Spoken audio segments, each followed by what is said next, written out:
Welcome to another day in the Matrix. This is going to be Red Pill episode number 34.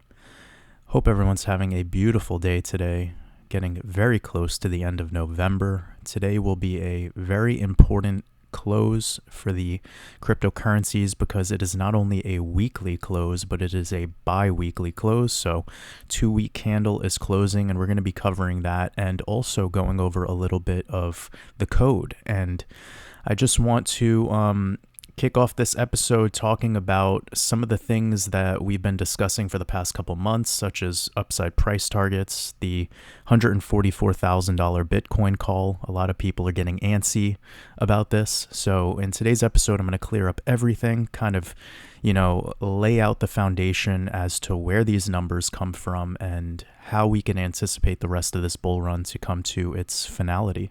So wherever you are in the world, if it's morning time, go ahead, grab yourself a cup of coffee or tea. If it's nighttime for you, go ahead, grab yourself a glass of wine, beer, some mushrooms, whatever gets you to where you need to go. Just kidding. Anyways, I hope everyone who joined the last live stream on Friday had a good time. That was really fun. Definitely lots of crazy topics we talked about. But it was a beautiful time, high vibrations for everyone. And before we get into this episode, I just want to remind everyone who's new here, welcome to the Wolf Pack. Thank you for joining. If you haven't gotten your Discord access yet, go ahead and message me directly here on Patreon with your Discord username in the last 4 digits after your username, and I will be able to get you onboarded into our Discord that way. Please do not comment your Discord username or email me with your Discord information. Just go ahead and direct message me here on Patreon with your information, and I will be able to get you onboarded that way. And welcome. We're glad to have you in these final moments of a bull run. As most of you already know, I have been discussing this cryptocurrency bull run ending around the new moon of January. So the new moon of January, I believe, is on the 2nd of January, which is kind of interesting because that would give us the 2-1 date numerology internationally, leaving the 21 year in the 21st century. And of course, this 21 number is potent because it comes back to Saturn. And definitely going to be giving up a little more information today in regards to the numbers, because I feel like this is going to help a lot of people see into how I'm feeling about this whole market and what to expect. So one other thing, I am going to be running a Black Friday sale starting next week for both of my courses. So you can go to watersabovecrypto.com/Black Friday and you will find this page right here. And this page will show you, if you click on the Buy Now button or on this right here, you'll be able to see the Mastermind course is around 20% off, and then also my advanced trading course.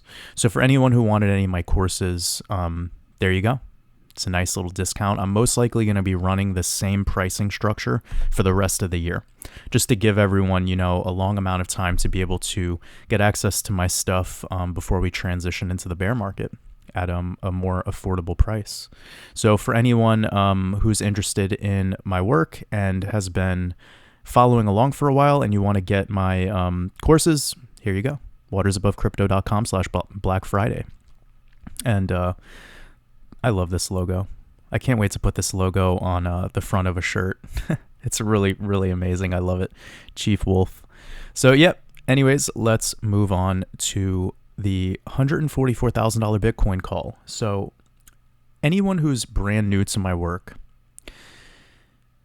you might have heard, and maybe members or even me, bring up this idea of $144,000 Bitcoin.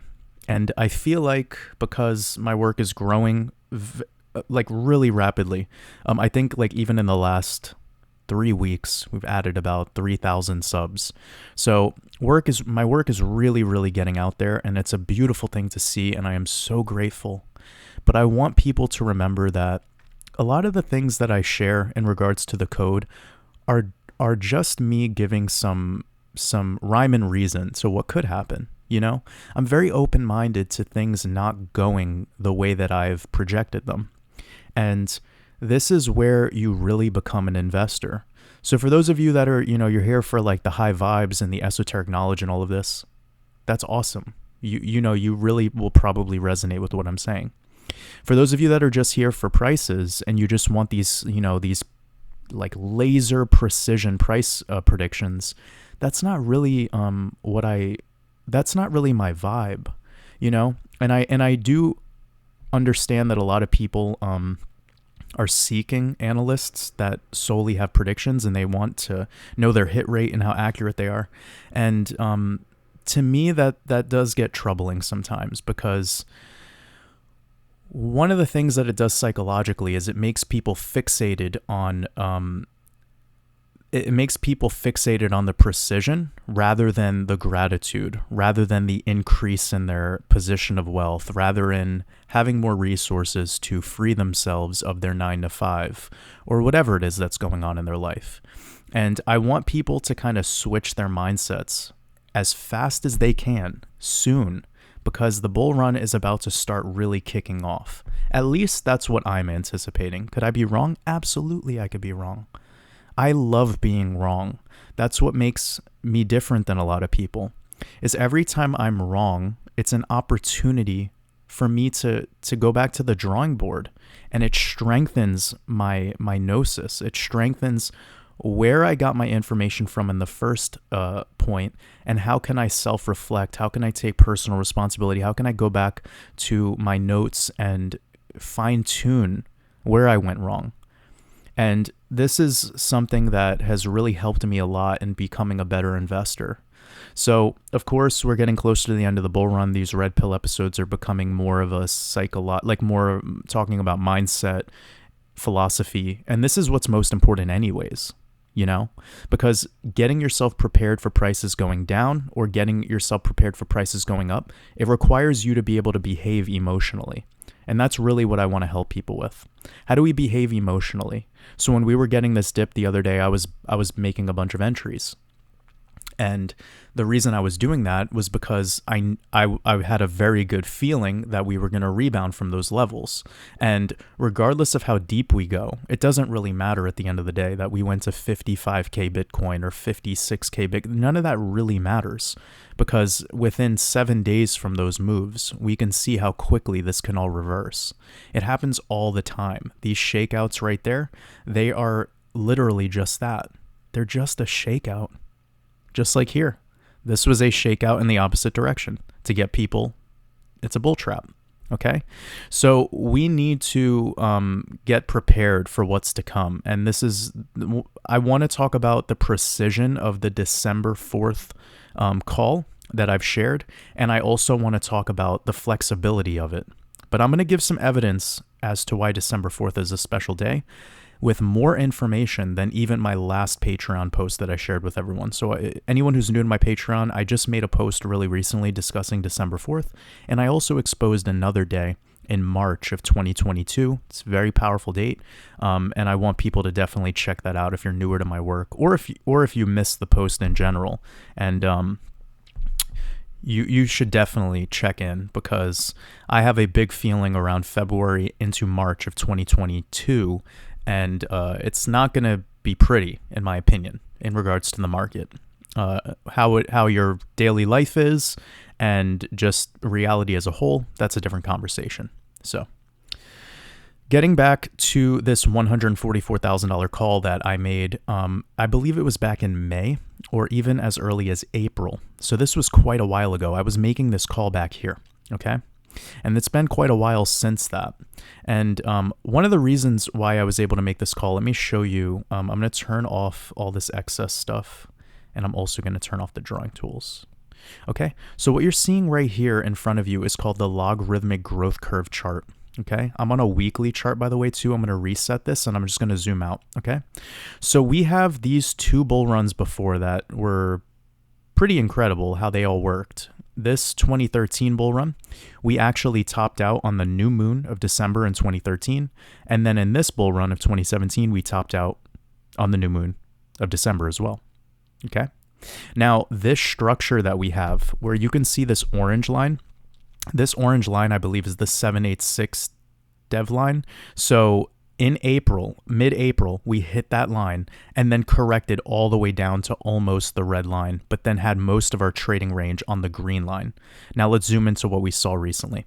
We saw Bitcoin basically come within like percent move of this orange dev line, and then a rejection coming back to being back testing the red line, and then most of the overall trading range was this green line. Okay.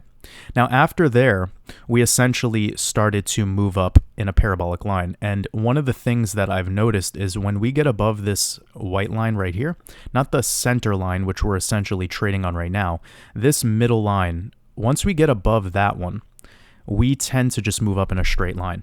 And it happened back here as well. Okay, so where we are now is we've actually basically back tested this line, and it's shown itself as a resistance. But coming in next week, it's looking to be around 72,000.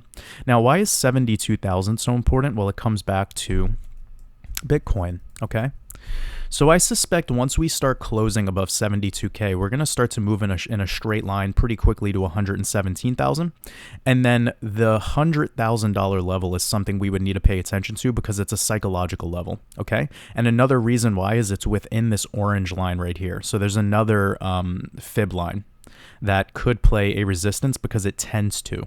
And when we close above this orange line, by the way, we will literally, off of the close, go straight to the top of this log growth curve. And here you could see it took 14 days. Okay, let's go back here. Here you can see from the close, and the percentage move doesn't matter. I'm just showing you. Here it took 14 days. So within 2 weeks, we can go smash right to the top of that. Okay. So what this is telling me is once Bitcoin actually closes above the top of this, which could happen in less than a week, we can move up in a straight line into the December 6th week, which is the week of I believe it's a total solar eclipse. It's pretty powerful stuff, right? So we have a couple things going on here. We have 2 bull runs where once we closed above this orange line on the log growth curve chart, we went straight to the top, and then we didn't close higher than it. We just got rejected on it. We could peak up a little bit higher, but we ultimately got rejected off of it. All right. So this is something to keep in mind. When I made this prediction of 144,000, I was considering a lot of things. But for one, this was a new moon. This was a new moon. Look at where it hit the top of the log growth curve line. So let's go here. We know that the 4th of December is the new moon, and that week closure will be right here. Now, if you look to the right of the screen, you're going to see over here, if you just stare over there for a moment, you're going to see where this puts us, okay? Right at the top of the logarithmic growth curve line on this exact week is $144,000 Bitcoin. I didn't make this number up, all right? So I want people to understand this. This is just me being a technical analyst. I am taking data from the past and I am applying it to today. That's all I am doing. I've heard this time and time again in the last couple weeks, people saying, well, Bitcoin better get moving. Better get moving. It's a couple weeks away. Why does it have to be treated that way? Why do we have to treat it that way?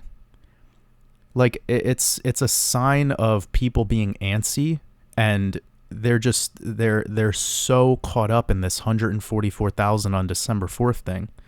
Like I'm not even caught up on it like that. And I'm the one who exposed that to the world. Okay? So this is just me taking data and using it. That's purely all it is. But here's some more stuff I want to share with everyone, all right? So we have a date calculator here. This is from the start of Rosh Hashanah this year to December 4th, okay? And we have something important. We have the difference of days from the start of Rosh Hashanah being 88 days, okay? Now, the date numerology, this is where it gets crazy, guys, all right? The date numerology, when you add it up the way I like to, 9 plus 7 plus 20 plus 21, and 12 plus 4 plus 20 plus 21 gives us 57. So the date numerology matches, okay? And then what's really beautiful about this is the standard date numerology, which is right here, gives us the 21. And with this month, it gives us the 12. And we know that 21 is important, and we know that any mirror number is just important because it's a reflection of that number when you're doing numerology. So that 21 is very powerful with Bitcoin because there's 21 million Bitcoin in supply. We know that Satoshi Nakamoto is Saturn, and Saturn comes back to 21 in the Chaldean cipher. Okay? Now, this is so important because this was the day of Rosh Hashanah, and that's giving us the 57, and Rosh Hashanah gives us the 57. And what else does it give us? The 12, the 1, 2, okay? Of course, that says 120, but in the rules of numerology, you're removing that 0, you get the 12, right? And that is the date numerology of our eclipse, all right? Now this is where it gets insane. Let's go back to the last cycle. We have Rosh Hashanah of 2017, the date being the 20th of September. So I'm going to type in 20, and I'm going to go to 2017. And then the day that Bitcoin hit the all-time high in 2017 was the 17th. 88 days difference. Look at what else we get. Matching date numerology on both dates. 66, 66. And this is how powerful it is, guys. It matched every single date numerology across the board. 66, 39, 21, 46, 19, the same. How powerful is this? Seriously. Do you see how powerful now Rosh Hashanah in the Hebrew calendar is? In cryptocurrency? The exact date we hit the top. Now, in the 2013 cycle, the same thing happened too, actually. It was within, I believe, 48 hours, and it was hard to tell because you never know. With Bitcoin and cryptocurrency, they close at 7 p.m. Eastern Standard Time, and of course, the real day ends after midnight. Like, that's the way we would look at time. So this market runs on New York Standard Time, or Eastern Standard Time, New York time, and it was the same thing in 2013. But how crazy is this that we're seeing the matches with the date numerology between the differences of days, and then you also have 88 days difference? And of course, we're looking at the future now when we're talking about this current cycle. So I'm not saying that it will happen. I'm just saying that this is pretty profound that you could see the similarity, the 88 connection. 2 months and 27 days. Leaving 27 days in the year. 27 is the mirror of 72, coming back to Bitcoin. 72 is half of 144, which is the call for the top. Okay? On the new moon giving us 36 and the same cipher as Bitcoin. All right? This is pretty crazy stuff, man. Like, please understand that this isn't my opinion. This isn't me making stuff up. Like, if Bitcoin doesn't go to 144,000 on December 4th, I feel like people are almost going to lose their minds and, like, blame me or something. But all I'm doing is sharing the code with everyone. That's all I'm doing. This is not my opinion. You want to know my opinion? These coins are going to go up. That's my opinion. You're going to probably make money. And that's all that really matters. The specifics are where people drown consciously. They get so caught up in the specifics. But in 2017, was somebody teaching you this? Was somebody exposing this to you? No, and that's not, it is what it is. But imagine you knew this in 2017. Imagine you knew this. Holy shit. The preparation, the preparedness, how ahead of everyone in the world you would have been. It's just so beautiful to know that we have access to this code while the masses don't even know what the hell we're talking about. It's pretty wild. So just be considerate of this code and how it's all coming together. I mean, there's so much more to say. But one of the things that I found yesterday that was pretty interesting was this. Mark of the Beast, giving us the 144, and it's also 14 letters and 4 words that comprise this. Okay?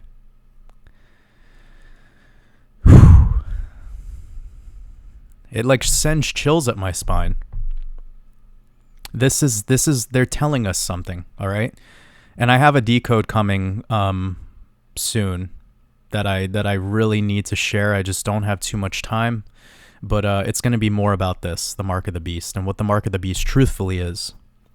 But anyways, so I think I've given you guys enough information now. A lot of people have been with me for a while, so they already knew about this 144K and how it aligns with the top of the logarithmic growth curve and how both bull runs ended on the December new moon and all that jazz. So just be considerate that this is a very technical call. Now, could we extend a little further? Maybe let's look at if there's any other days. Maybe the 99 days later, or 21 days left in the year, or 23 days left in the year. These are all numbers that would match, okay? So the 8th or the 7th, this would also work pretty well because it's 24 days left in the year. This 23 call would also make sense, giving the 12/8 because Bitcoin is 23 in Chaldean. I mean, I could keep going. But I don't want to think against 2 cycles worth of data. The other coins don't have this. Bitcoin does. So, yeah, I mean, sure, maybe we hit the top on the 22 days left in the year, transitioning into the 22 year in the Hebrew year of 5782, 22. Maybe that's what happens. Does it really matter? No. All that matters is, are you able to sell this crypto when it hits high? That's kind of like what this is all about. Just preparing people. Like, don't get so caught up in the specifics. Let's not make 144K Bitcoin a meme, all right?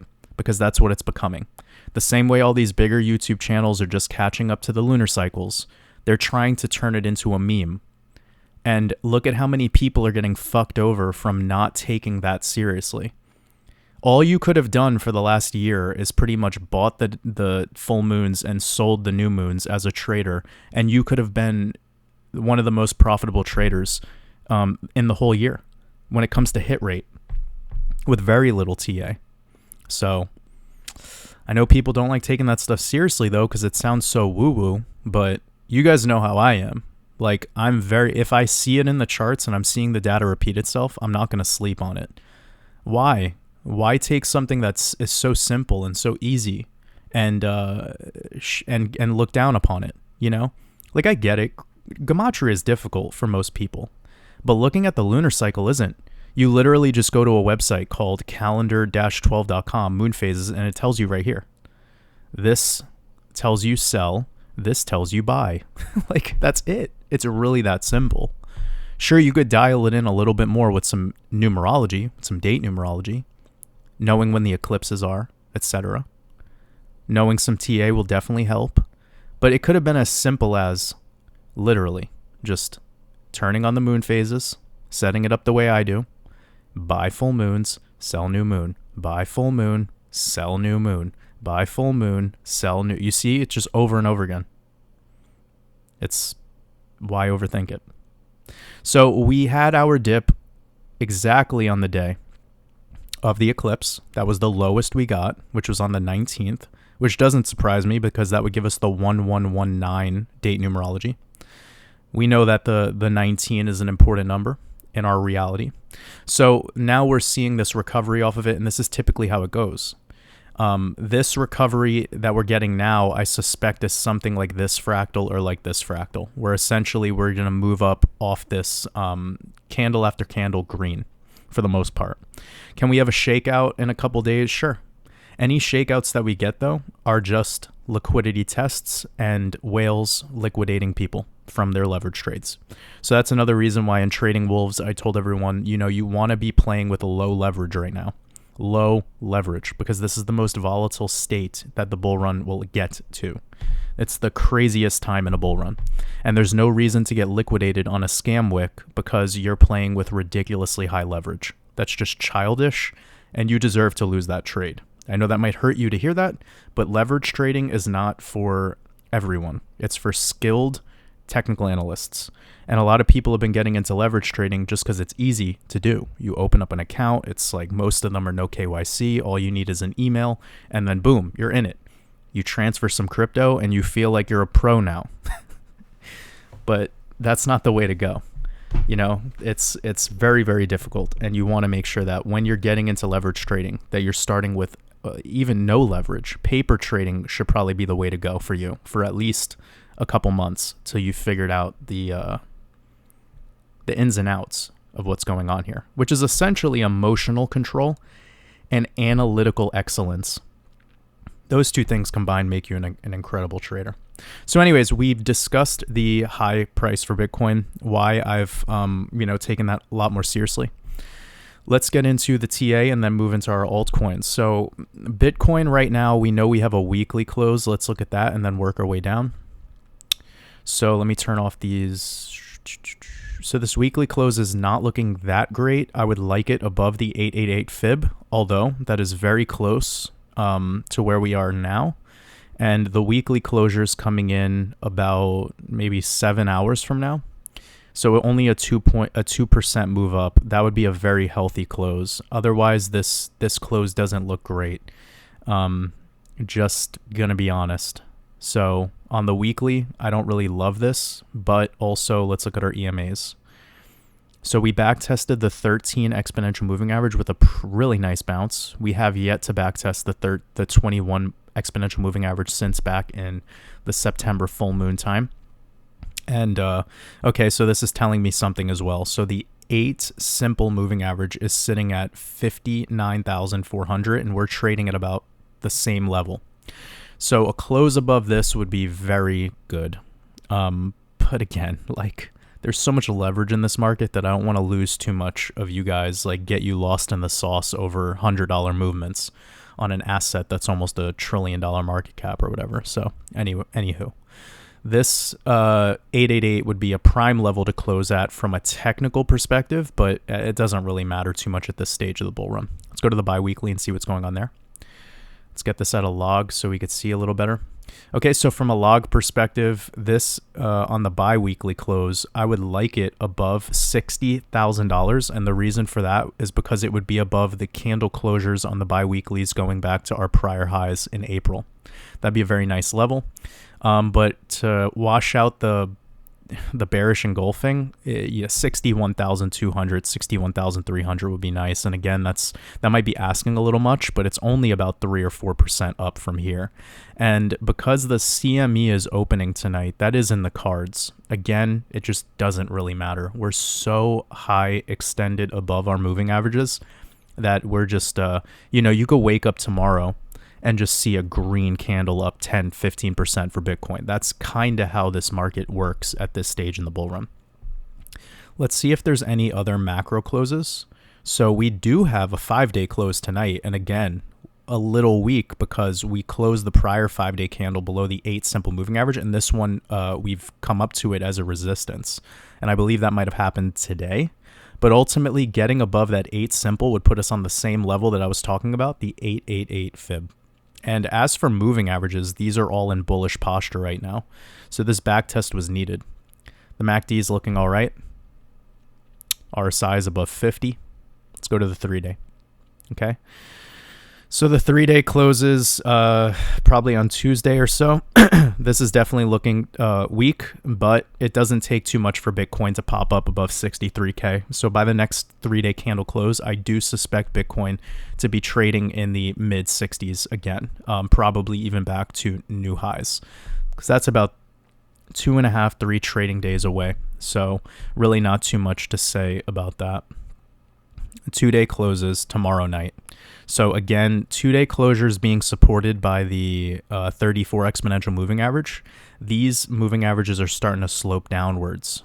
That's a sign of, we've been sideways for a little while now, and they're also getting closer. They're pinching together. And that's, when volatility leaves, that's typically when we see pretty explosive moves. And in this regard, I believe it will be an explosive move to the upside. RSI is sitting around the 50 level. That's about where you want it on a macro time frame before we head up to new all-time highs. This tells me that Bitcoin has a lot of room to go. And then on the daily, we are seeing that we've actually had RSI hit lows in the structure around 38 during our bounce, and then the bounce gave us some trading days below the 55 simple moving average. That seemed like very awful, but again, you can still close under the 55. You can drain out a little bit lower than it and then be right back above it in just a couple days. That's how crypto works. So it showed weakness here, and that would have been a good sign that, hey, Bitcoin has a little bit more room to the downside. But for the most part, we're seeing these moving averages coil up and get really constricted, and at the same time they're all around the 888 fib. Again, closures back above that 61,000 level, I suspect the recovery will be there. And then when we zoom out, it's going to look like a V shape. On the daily, this MACD is definitely starting to breach into the negatives, and that's a great thing. With RSI below 50, MACD, getting low, and we're just consolidating on the prior highs of the range, holding above the golden pocket. This is all signs of, wow, this is ready to move. And also declining volume for the most part. So if you look at volume right now, we actually had our biggest volume spikes come in, and I'll show you something important to take into consideration. I'm going to turn off everything except for volume. So look at the volume signature needed to push us down. It was about identical to the full moon of September. So if I hold my cursor right here, you could see the amount of supply that needed to leave the market or be sold onto the market. It was about the same levels as the post Rosh Hashanah dip, right? Around the full moon. There has not been a new high candle on volume. So we're still downtrending, actually. This is interesting, especially look at our recovery candles. They're low volume, super low volume, because it's a weekend. So watch the volume here. Let's zoom out, and I'll show you how unimportant this sell-off was in regards to like any bearish sentiment across the board. Look at this. The volume has essentially been the same for months now. Bitcoin has it's the same people moving their coins back and forth amongst each other. All right. So one thing I could say is this recent dip right here, it got the last weakest hands out of the market. And right now, the players that are buying back this are the smartest players in this game. We're about to see the dumbest players enter the game in like 2 weeks. Once we get closer to the mid-December, that's when we're going to start to see a lot of new people show up retail, and we'll have that alt season, that FOMO blow off top we like to consider. That's why a lot of altcoins right now are looking a little, one altcoin might just be up so much, and then one altcoin might be super sideways and consolidating. And it's like, why is it so boring? It's because these coins, these lower market cap especially, they're being moved around by the same entities. It's the same whales that are moving everything around with Tether. So it is what it is. But Bitcoin's volume is low as hell. Super low. This is not distribution. That's distribution. All right. You see this huge volume spike right there? After a volume uptrend, you could see right there was a volume uptrend. Here we are actually just stable. So something to consider. Now let's look a little bit more into the daily, or we could even go into some shorter time frames and see if we get anything. Let me go to the 4 hour. Okay, so the 4 hour is showing me some things. There could be a potential inverse head and shoulders here, but I don't really care about shit like that right now. What I would like to see is 4 hour closes above the 50 and the 200 exponential, and then eventually a 4 hour close above this 200 simple moving average. Clearly, you want the 4 hour to be in a bullish posture, and right now it is not good. All right. So what do I mean by that? Well, first things first, you see this blue moving average. I want to see that cross above this red moving average. That would be the 13 crossing bullish above the 34. Then once that happens, I suspect Bitcoin will start to make a move to the next level, and that next level will be the 55 simple.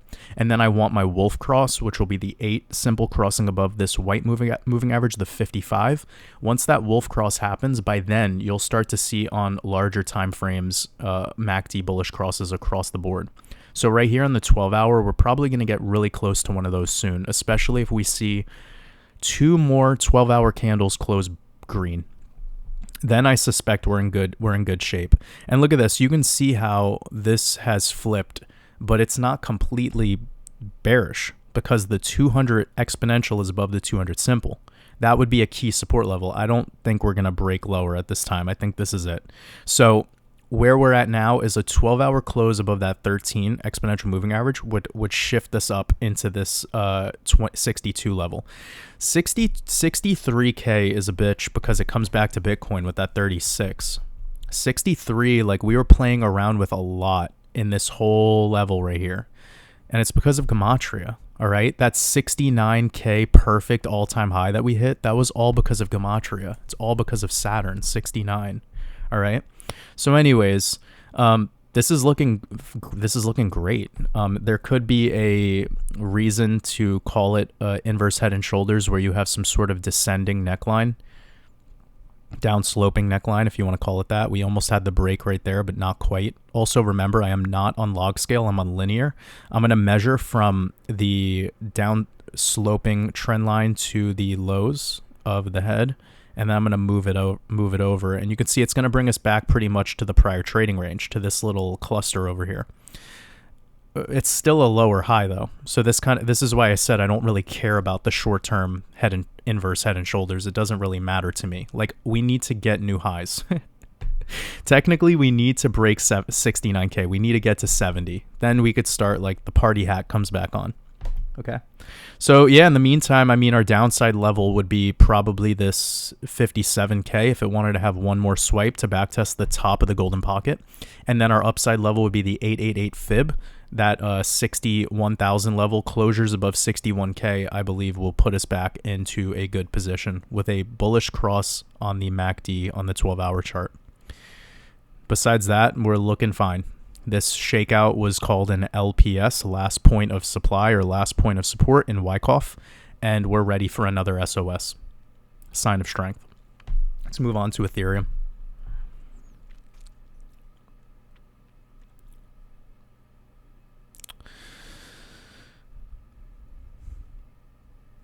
Okay, so let me turn off these moving averages, and we can look at this parallel channel for just a second, because this parallel channel played such an important role, and I was telling everyone about this. Once we got the daily close outside of this parallel channel, look at what happened. Huge dump. So we were supported by this parallel channel's bottom support line, and then once we had the daily close below it, see, even when we wicked below it, it wasn't a problem, all right? But with that daily close outside of it, that was where we had the dip. So there is a clean down sloping trend line right here. Like, it's pretty clean. Of course, when you're doing these trend lines, you'd probably get a better reading by using the area or the line chart. That always helps because it's not including wicks. And the wicks are what really messes people up. You see how close we are? Like, this is pretty fucking close. So, yeah. That's something to take into consideration for those of you that like using trend lines. But this parallel channel played out really nicely. It would have given us an idea of this right here leading to a bigger bounce, because not only were we trading multiple daily candles above the 786, but we were backtesting the Rosh Hashanah highs. And this fake out move is something that ETH has been loving to do lately. It's like a upside down Twin Towers formation. It did it right here too. Okay. So, yeah, pretty amazing to see it go minus 6.8 and then literally get bought back up with a bullish engulfing candle the following day on the 19th. Like, that's massive, all right? This coin is awesome right now for anyone who, wants a more secure play. That's why I was talking it up so much back in the September timeframe around Rosh Hashanah, and why I bought a bunch of it, because I was feeling its strength mostly because it wasn't wanting to backtest that 236 too much. And a lot of these altcoins were struggling. Some of them to this day are still below the 236, like Dogecoin. All right. And this parallel channel that formed was huge. This is so clean. It was like a textbook SOS. So what we're getting right now, this is literally just a shakeout. We might see a full-blown recovery for Ethereum by the last day of this month, where it's like pretty much back at 5K by the end of this month at new all-time highs. So downside levels would just be this current all-time high, clearly, because this whole trading range right here, it's not too much trading, and it's in price discovery, all right? So where we're at right now is essentially literally back testing the prior all-time high of May. Downside target would be a clear on this 888 fib. Let me move over these fibs a little bit to give us some wiggle room on our TA. Then let me pull up some EMAs and just see, Yeah, I mean, we're getting supported today on this 8 simple. If we close above that, like, what can you say that's bad? I mean, even yesterday we closed above all key moving averages. So that would be a really beautiful daily close. Just check out the bi-weekly and wow. Yeah, nothing to see here, right? It's just beautiful. It's a really good chart. Yeah, this is insane. Yep, back tested the 13 exponential on the 5-day, bounced and most likely closing above the 8 simple with every, like, this is a 5-day chart, guys. This is insane. Really good. You know, you hear my reactions to these coins. When I see a coin and I see the chart, it doesn't take me too long to be able to identify, like, is there strength here or is this a bunch of retail pumping coins up and dumping coins down? We might even have a couple of those today in our altcoin session. Or the other altcoins that we do besides the top 3, of course. So yeah, downside targets, I would say at best maybe the 888, but I think we're bullish right now. So tonight's closure being above all the key moving averages or above 4,400, that'd be really nice, especially if Bitcoin could get pulled up when the CME opens up tonight into the weekly close. If Bitcoin can close above 60, we are most likely going to see ETH closing above that 4,400 into the 4,500 range. And then all we really have to consider is the current all-time high. So downside, upside targets, pretty simple to identify in this case. All right. So we have XRP. XRP is looking decent. Again, I called the expectation of a higher low, and that's exactly what we got, 101. Got 2 touch points at 101. We did not go back to 94. We didn't even trade below $1. All right. So the one problematic thing we're seeing, though, is you see this 8 simple moving average is getting a wolf cross with downside pressure. That's not good. But where we're getting supported is essentially right at the 382. That's really nice.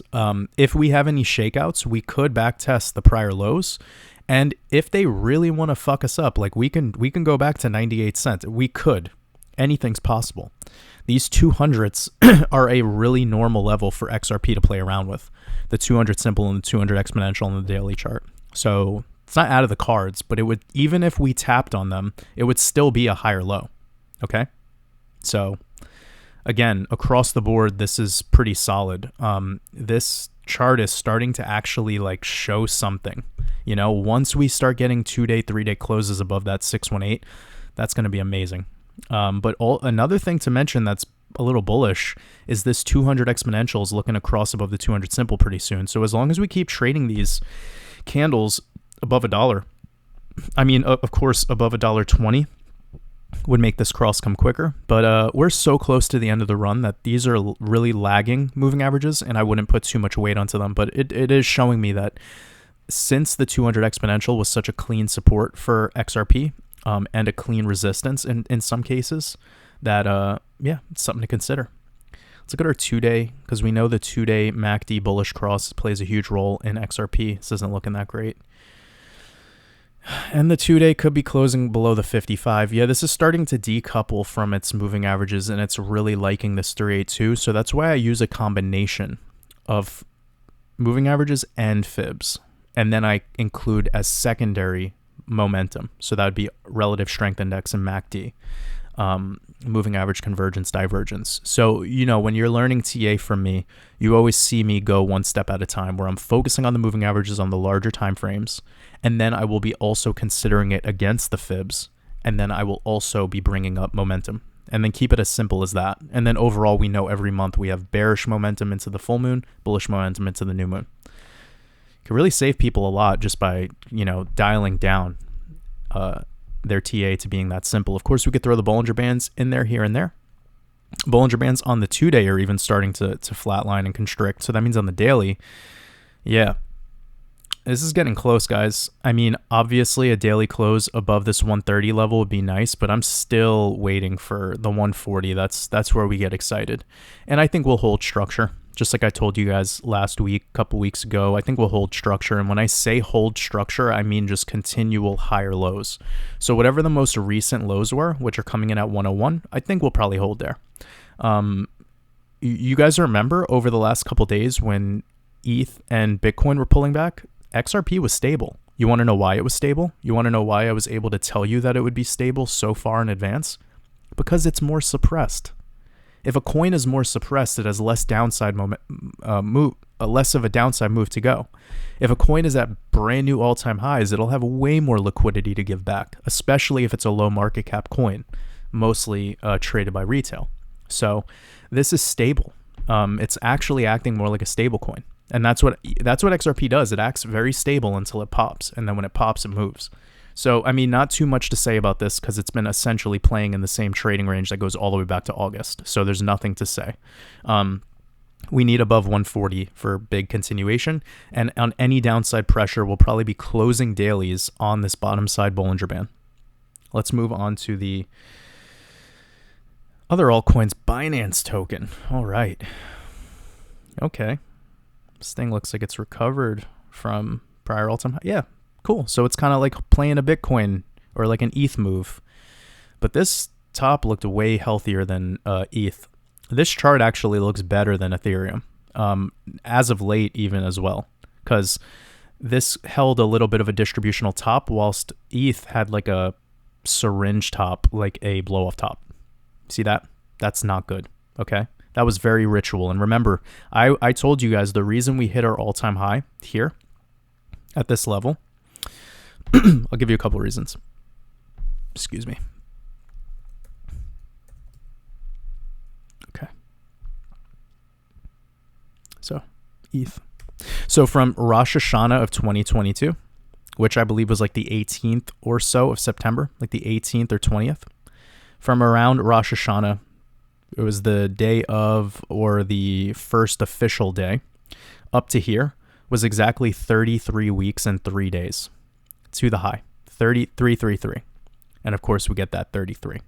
And where it was trading at, where it was playing around before that day, where it shot up to that almost 4,400, again 44, was this 4,100 level, again ETH coming back to 14 in Chaldean. And then also on the other side, remember I just said 4,100, you have Ethereum, 41. All right. So it's a ritual. All right. It is just simple as that. It's all ritual. So that was really interesting to see that play out. And it gave me a lot of confidence all the way back then, the power of Gematria, the power of the Hebrew calendar. Because again, measuring from Rosh Hashanah of 2020 to this exact day, it was 33 weeks and 3 days, 333, which is half of 666, obviously. So anyways, this chart, if I was to take off all that's going on here and then zoom out, you could see this was this is a bad thing. This is a blow off top. This W breakout here was clean, real beautiful. Like, I mean, it doesn't get cleaner than that. This top right here looked ugly. The fact that it was holding this trading range and then just boop, boop, and then final lows, which broke structure. All right. This right here was a huge shakeout on ETH. And that was why I bought it around this time, because I knew that once we made lower lows, we were going to flash down to those levels pretty quickly. And I warned about that several times in my Discord. This was unexpected. Like, wow, this clean channel to the upside. That was very unexpected to see it go up so clean too, like with very little effort. And of course, where did it hit its top? $4,800. I wonder why. It's all in the code, guys. It's all in the code. So this all happening with the connection to the Zodiac at the time. You know, I went over all of that in all of those episodes a couple weeks ago. We're moving into Sagittarius now. And of course, I think I'll spell this. I might spell this wrong. I think I spelled it right, but it's 144 in Gematria. So remember that 144 Bitcoin, and we have the 144. All right. And this is just amazing to see. Also how it's tied into Venus as well with this 4581. Like, of course, the 45 comes back to Bitcoin. They're not matching in ciphers, but it is pretty interesting that Sag had the 81 and that comes back to Venus with the 81. And the 81 is just significant because it's the mirror of 18. And the 18 is the 1 being the connection to source, connection to God, and 8 being the infinity symbol, and 18 basically breaking down by the code to an infinite connection to source. And that's why it's so powerful in Kabbalah. Anywho. So this is not the greatest looking chart until we got to around here. And then it started to look good. But then let's go back to Binance. This Binance chart actually looks pretty solid.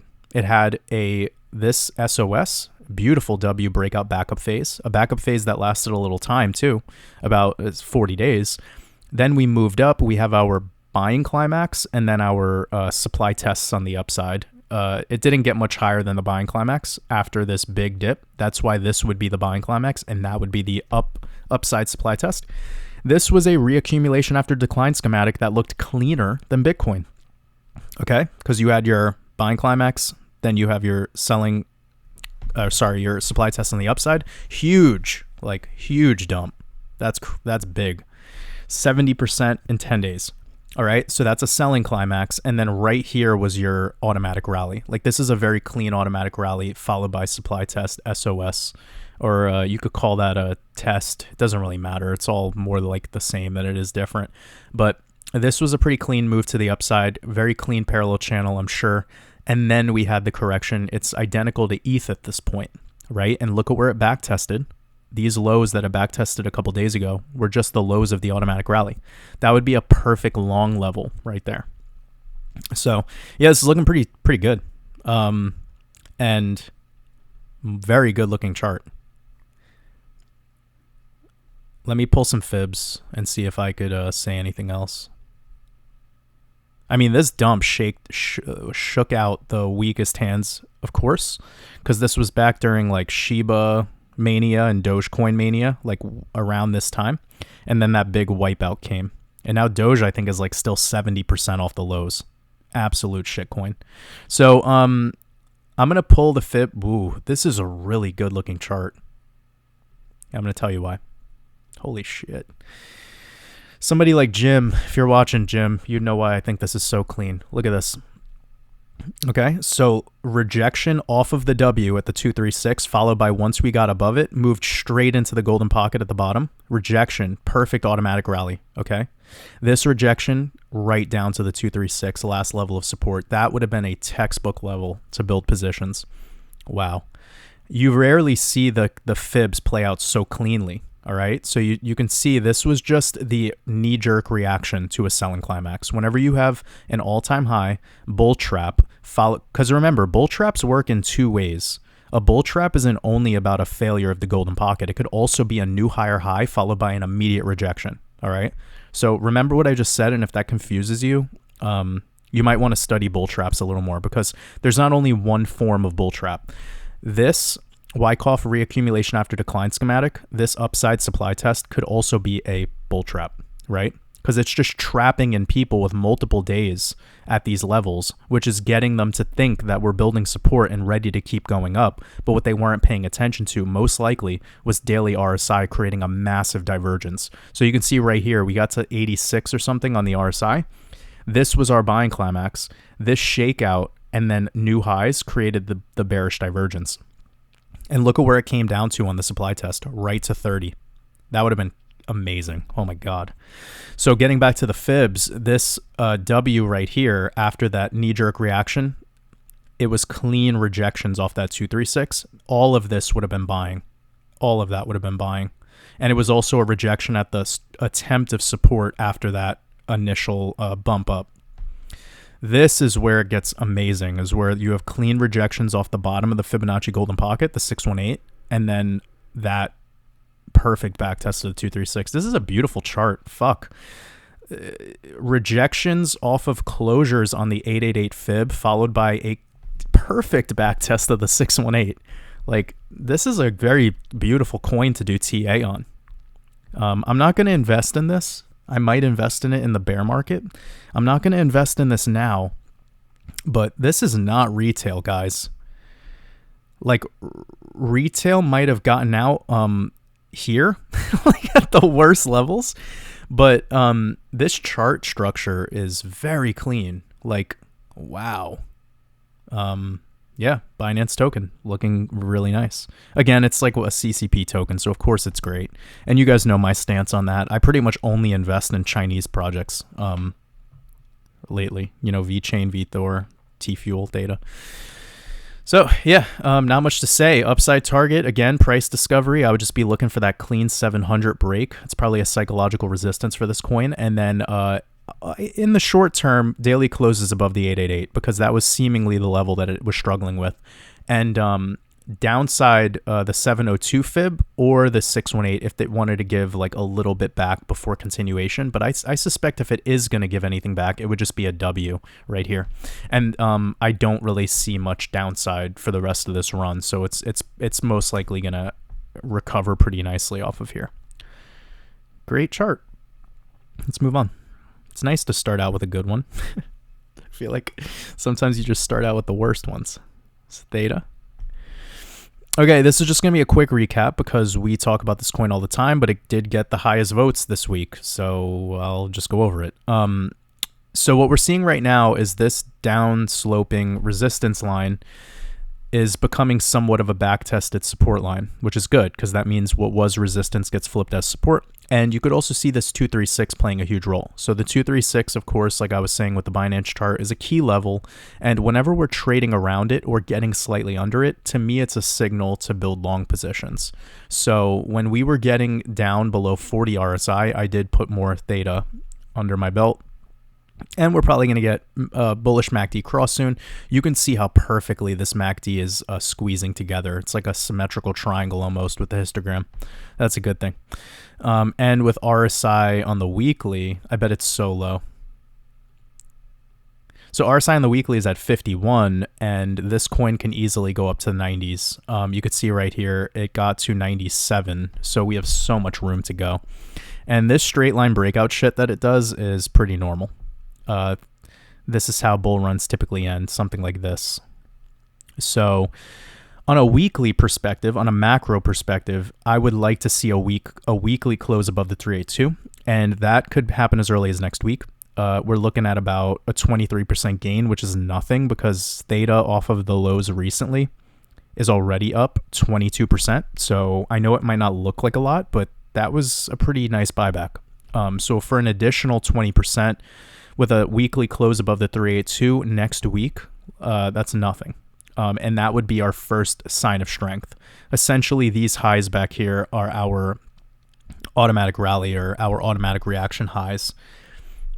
You could call that automatic rally. It doesn't really matter to me. What I want more right now is just prices. I just want to see prices. The Wyckoff analysis isn't that crucial, unless you're trading on smaller time frames. But that's another thing altogether. So yeah, the quick thoughts on this would just be I would like to see macro closures above the 382, and the 236 is most likely going to hold with structure holding as well. So we've seen structure holding, meaning our lows of July, higher low back in September, and so far higher low in November. And at the other side of things, we could tell that this was our high, lower high, and we're not quite there yet, but suspect moving into next week, we would be breaking that structure. And again, that would be any highs above that 880 level, moving into the double digits again. So for now, it's just kind of sideways and chilling, building up and ready to make a move. Let's move on to H bar. All right. So this is looking pretty solid. This was a huge liquidity shakeout. This is bad. This is retail, and this is whales and retail selling. So this is the most wicked looking chart. It looks so weird. But look at how clean this uptrend is. It's like it doesn't want to close a new low. Every time it dips, it'll just be slightly higher than the last dip. It's pretty crazy. But let's look at this from a perspective of structure. So we have our highs clearly very sideways in this golden pocket area. Anything below the 236 was our key level. And ever since getting into those lows, we pretty much been on a beautiful uptrend with this liquidity shock event, almost looking like when XRP had that Wall Street bets thing. If you guys remember that, after the SEC case, there was like this Wall Street bets phenomenon that was going on, and it tried to come into crypto land, and it started with XRP. I remember that day so vividly because I shorted the top. I just knew it was bullshit, and it ended up being a really gnarly trade for me. But anyways, Yeah, this looks very similar to that, where it's just a random syringe needle pump, and then it comes right back down into this trading range that it's building. So this looks so weird to me that it's hard to do TA at this time. But again, this is a Saturn token. This is the year of Saturn, and just kind of have to deal with these weirder charts. But I suspect as we move into Sagittarius, this will start to absolutely recover. Yeah, very interesting chart to look at. Also, December being the fake 12th month of the year, and of course 12 is the mirror of 21, and Hedera Hashcraft being a Saturn token. Well, there you go. December's probably going to be pretty awesome because of these little connections that we made. So as of right now, I mean, the structure is really awkward. It's hard to say because even if we do come back down, it'll probably just make a new higher low because it's showing that it has liked to do that pretty much going back to July. And on the upside, I would just like to see whatever this shit was right here. Daily closes above 50 cents would be the way to go. So that's a psychological level, of course, 50 cents, especially for something that was trading, at a penny or less a year ago. That's a pretty massive move to the upside. So yeah, 50 cents is probably the psychological level, and that's where we would be at. Let's look at the 1618. Okay, so the 1618 coming in at 65. Oof, that's important. Because that 65-56 connection, I think is it Shemitah. I was playing with something. Yeah, the Shemitah 2021, where you have the 23 coming back to Bitcoin. There's something I was playing with earlier where I was seeing, but that was the 23 connection. Anyways, there's something I was playing with earlier with the 65. Oh, Vitho. Yeah. Also,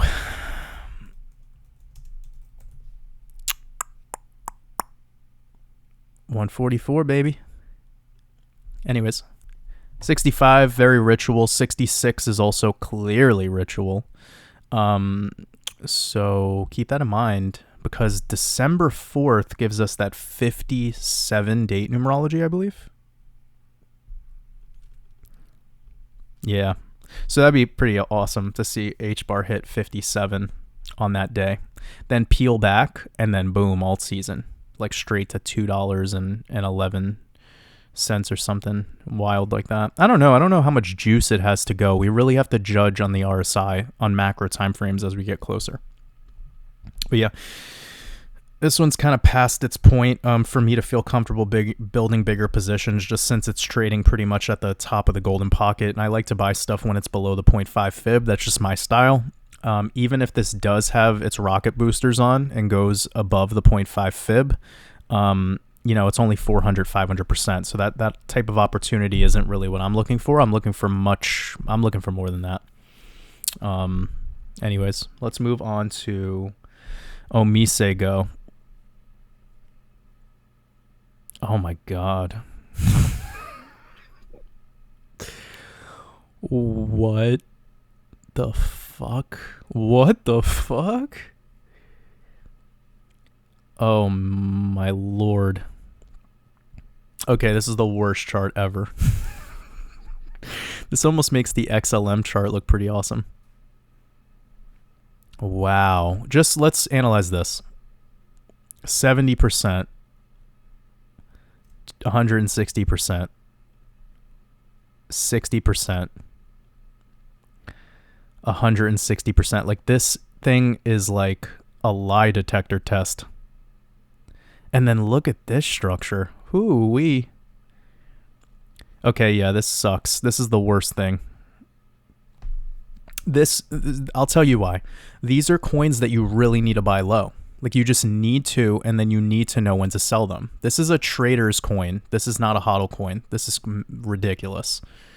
Let's see since pandemic lows. Again, if you hold this project, don't take this personally. It's the red pill episode. So 100%. Yeah, this is like decent. But you really needed to hodl this coin because to live through this volatility of so many like syringe top formations, that's insane. Yuck. Just yuck. Yuck.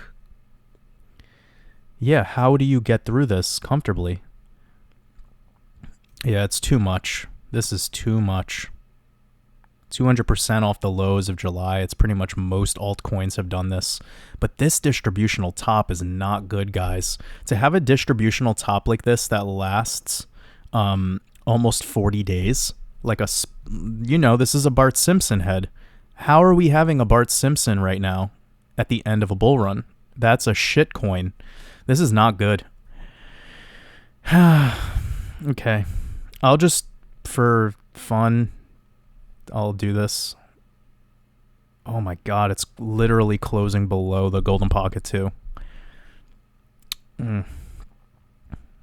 Yeah, I mean, this thing might go to the 56. Oh, well, 56, of course. OMG is right. Holy, I just noticed that the ticker is OMG. That's what I said when I saw the chart. Oh my god. This thing looks like a car crash. I think it's spelled like this. Yuck. In the words of Pusha T. Yuck. Oh, it has a 44. Am I spelling it right? I don't know. Is this Japanese? What word is this? I don't care. This looks so bad. There's no Gematria that could prove anything otherwise. This is helpless. Oh. Yep. Nope. Pass. Yeah, I wouldn't touch this thing. I'm just going to move on. Cardano.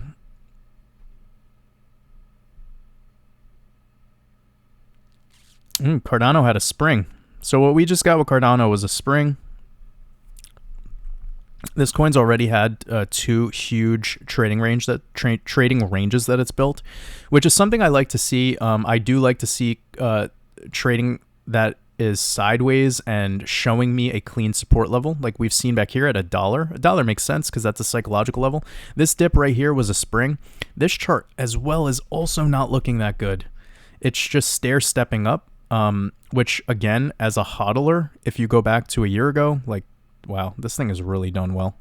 Whew, it just stair steps up.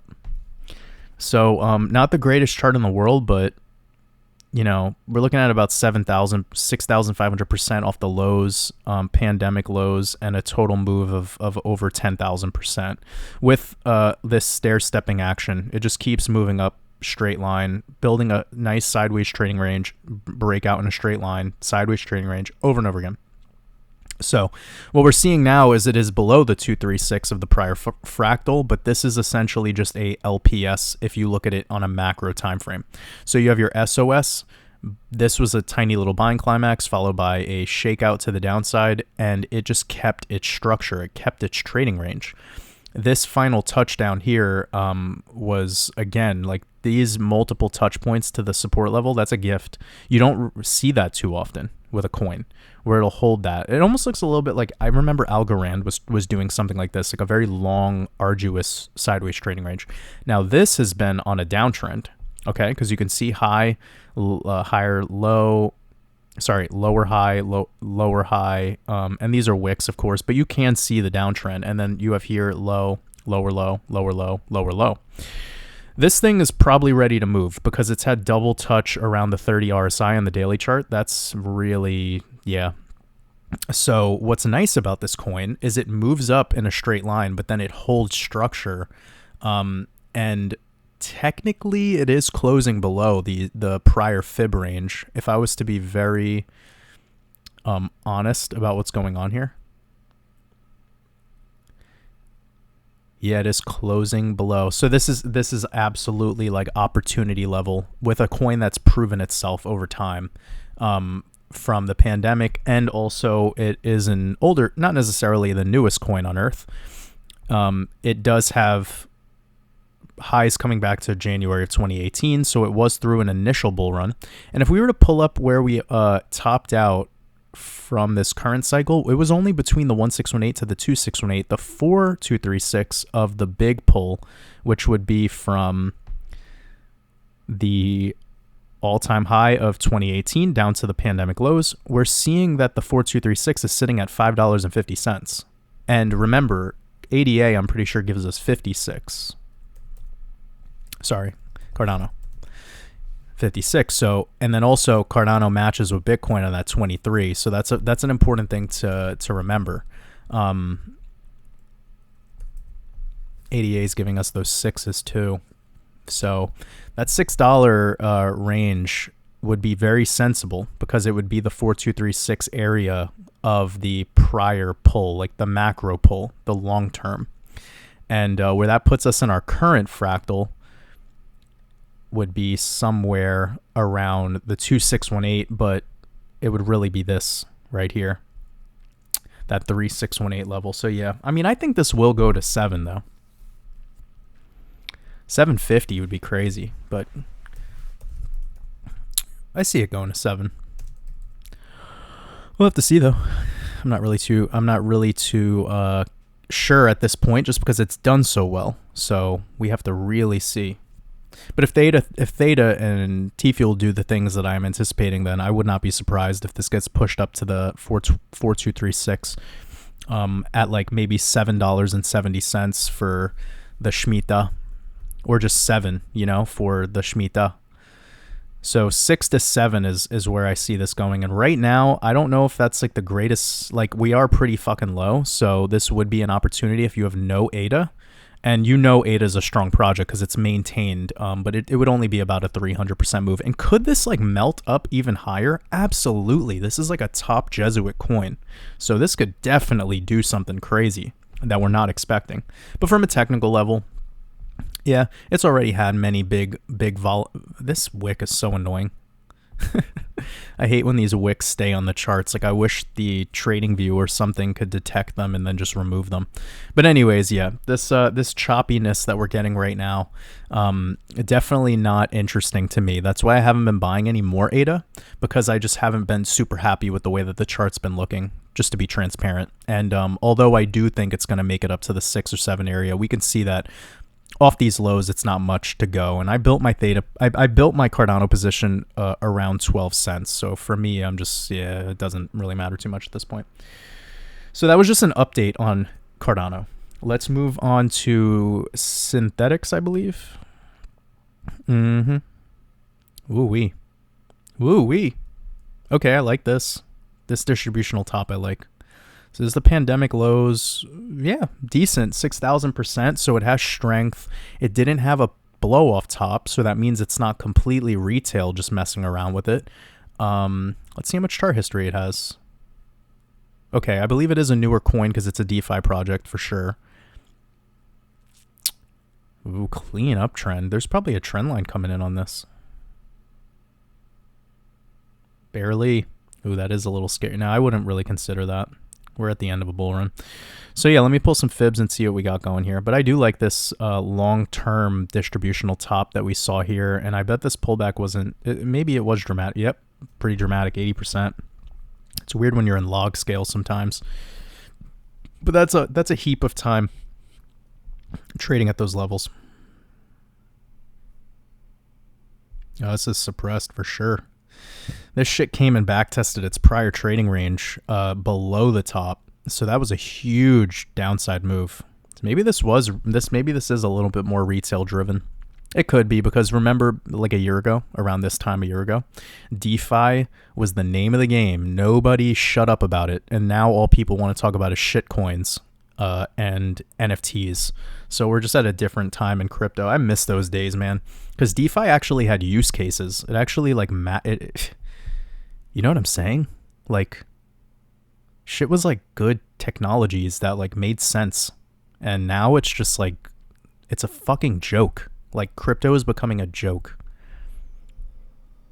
And everyone, like, defends it, too. They're like, but Shiba could do this. It's like, no, dude. Doesn't matter. Like, literally doesn't. Anyways, let's move on. Let's move on before I roast someone's portfolio and then they get mad and cry about it. So, yeah, I mean, this is looking okay. I don't know. It is pretty fucking suppressed, though. So I would rather buy this than Cardano, because of just the opportunity of getting from the lows to current all-time high is pretty much what Cardano is anticipated to do. So making it to the 4236 from here would be a healthy move. And damn, I don't know. It's a hell of a move. 1,000% up, 10x from here. Who knows? I mean, it did get a pretty juicy move right here. It did pull off 1,000% between November and February. It's possible. It's absolutely possible with this coin. So yeah, synthetics, opportunity. This is an opportunity. More so than some of the other things we've looked at. Let's go to Matic. We got to wrap this up. Wow, look at crypto.com coin. It's like a teenager who just got a girlfriend. All right, so this is looking interesting. It's a nice uptrend. I like this. I don't like this though. That's a really nasty. I think I own a little bit of this for whatever reason. Oh my goodness. Whew. This is one of those. This is one of those 30,000 percenters. These coins are great. Like, crypto is crazy, man. Okay, let's get this out of log. Let's see, we got a rejection at the golden pocket. That's good. Back testing prior support levels. Prior resistance levels. Holding on the 382. That's a very good sign. Bouncing and getting closures above the 0.5 fib again on the daily would show me some strength. This is looking good. Not bad. Yeah, I like this. I like this V-shaped recovery off the selling climax, followed by a nice move up to the 0.5 fib. Rejection coming to support on the 236, followed by another bounce up to the golden pocket. Rejections off the golden pocket is very normal and healthy, just to continue building a stronger trading range. Essentially, why that's healthy is because you're filling out gaps, all right? You're filling out gaps. This just straight up and down stuff is not healthy. But this, where you're building up and filling up levels, like you filled up the $1 level down here, testing its supply, then you've definitely filled up this whole area here. You could tell we're there.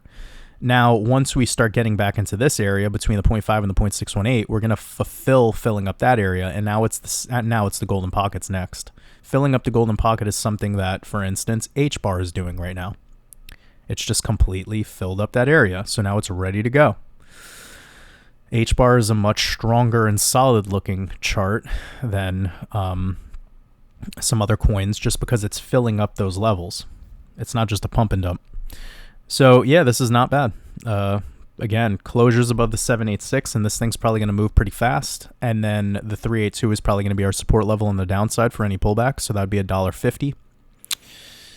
And what was this, $1? Yeah, so the dollar was psychological, then the $1.50 is going to become psychological, then I suspect $2 obviously was psychological, and then 3.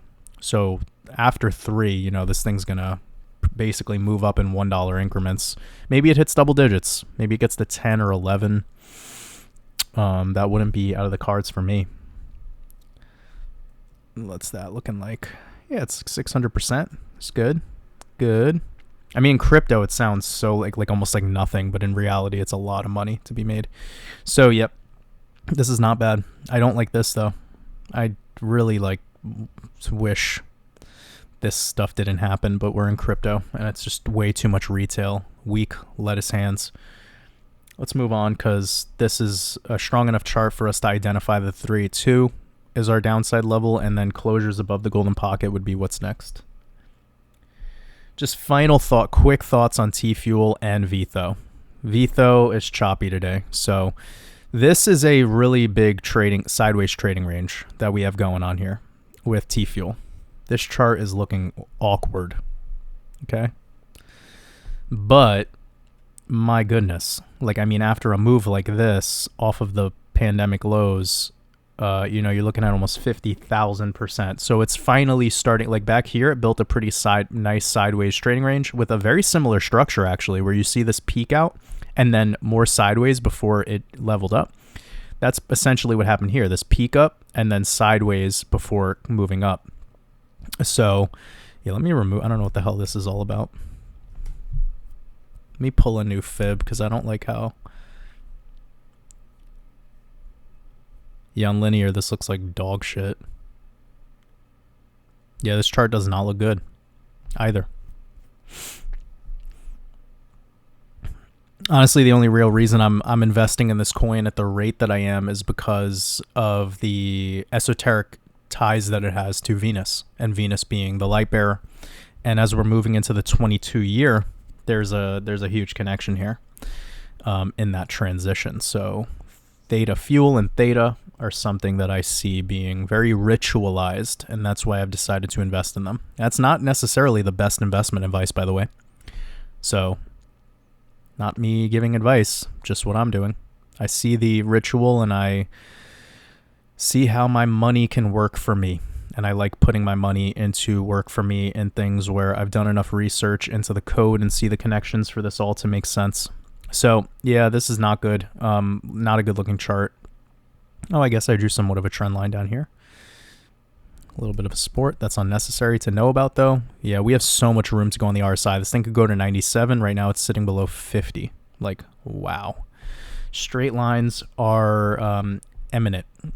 So, yeah, as for the technicals, this 0.5 fib has yet to be touched since this peak that we got, which is telling me that closures above 50 cents would be a very psychological and a solid thing to start anticipating movement into the golden pocket. So at this time, I do think it'll hold structure. It's seeming that it wants to, where it's having multiple higher lows. And this 236, again, very close to where we're trading at now, but we're below it. And that's just telling me that, you know, this thing's getting coiled up. It's suppressed. This sideways trading range looks very similar, actually, to this sideways trading range here. Of course, here we just had a way less liquidity or market cap. Here we have way more market cap under this coin. So it will take longer for that, and it'll have less returns. Meaning what it's doing right now is very similar if you were to consider those two things that I just said. So, yeah. Those are my thoughts on that. We really have to stop voting for theta and T-fuel, because until we get to like the very end, I'll just start talking about it naturally because it's some of my bigger positions. But yeah, let's hold off on voting on theta and T-fuel from now on. And then just veto really quickly. This is like awkward, very ritualized, but I have this to show you like what's up. So this is on linear, correct? Yeah, this is on linear, and this is going from the initial breakout back in February upwards of the peaks minus this little one right here. And again, I'm not a huge fan of the trend lines, but I bought the trend line a couple days ago and it ended up being a really good call for me. So whatever. Now we're seeing that we pumped up pretty much to the top of this trend line within a hair of it. And then there was a pretty sharp rejection. So we're getting really close to the apex of this triangle. And let's just say the triangle started around here officially. You want about 75% into the apex. So let's just say it's 300 days. That's a huge trading range. That's 225 days. Sorry, my keyboard is wigging out. So yeah, you could see that it attempted to actually break out about 75% through the apex. That was those initial ones. Now it's really coiling up, so it's getting pretty damn close to the end. And yeah, it's gonna combust probably pretty soon. I think the transition into next week is gonna be big. Let me just double check. I think it's the 47th week of the year, and that 47 comes back to the mirror of Lucifer. Yeah, so tomorrow will be the 47th week, which is that mirror. The 47 is and 74 is something that I'm starting to learn a little bit more about, because there is some connections. I think this is the 43, right? Yeah. I need to do the 47 and the 74 is something that I'm working on more, guys. You know, energy gives us 74, and that's what they're mining from us. They're mining our energy. Again, the 21 with that connection to Saturn being father time. So there's so much to say here, and if I had all the time in the world to decode, I'd be able to share this all with you. But you know, that's all the elites are doing. That's all the world leaders are doing. They're not killing us. They're not deceiving us. They're just mining us for our energy. And that's why you can't give them your energy. And how do you prevent them from getting your energy? You don't pay attention to them. If you pay attention to them and just fucking watch the news all day and what Kamala Harris is thinking, none of that matters.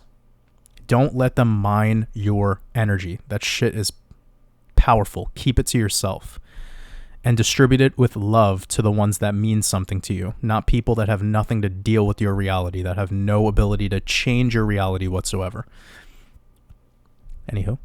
So what we're seeing right here is this is coiling up pretty nicely. These trend lines aren't the most important thing to consider, but it is something that I drew out, and I just kind of left that for simplicity's sake because it is a governance token. It's like 100+ market cap. It might be like 120th market cap, so it has a lot of room. And because it's one of these coins that follows the price trajectory of the original coin, this tells me that, you know, if VeChain does a move, you know, upwards of the 4236, maybe into like $1.20 or whatever. And this is theoretical. Like, I did a decode on VeChain, so you could go watch that on Patreon if you want to learn more. But if we are going to see a move for VeChain from these levels upwards of like $1.20, you know, 800, let's just say like 900%, then we'd anticipate VETHO to outperform that. That's basically the theory here. That's why, like, I get mostly theta and some T-Fuel, and a lot of VeChain and some VETHO. This way they're kind of like they're running together in a sense, and one has a potentially higher ROI, but also at the other end of the spectrum, one of them is a lot more risky.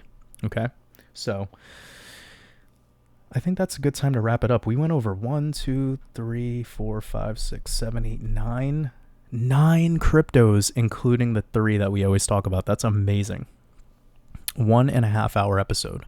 So anyways, for anyone who's made it this far, you probably have a lot of information to go take notes on and to consider for the rest of your weekend. If you haven't gotten into our Discord, again, just the last reminder, go ahead and message me on Patreon with your Discord username and the last 4 digits, and I will be able to add you that way, messaging me on Patreon. Do not comment in this video your Discord information. And then also, I do have my Black Friday sale going on with my course. It is at watersabovecrypto.com/Black Friday, and it will look like this screen. And you'll see that if you go to watersabovecrypto.com, the prices are about 20% less by using the watersabovecrypto.com/Black Friday link. And I'll put that in the description as well. And I'll probably make a post about it also next week for anyone that didn't get in to watch this Red Pill episode but still was interested in the sale.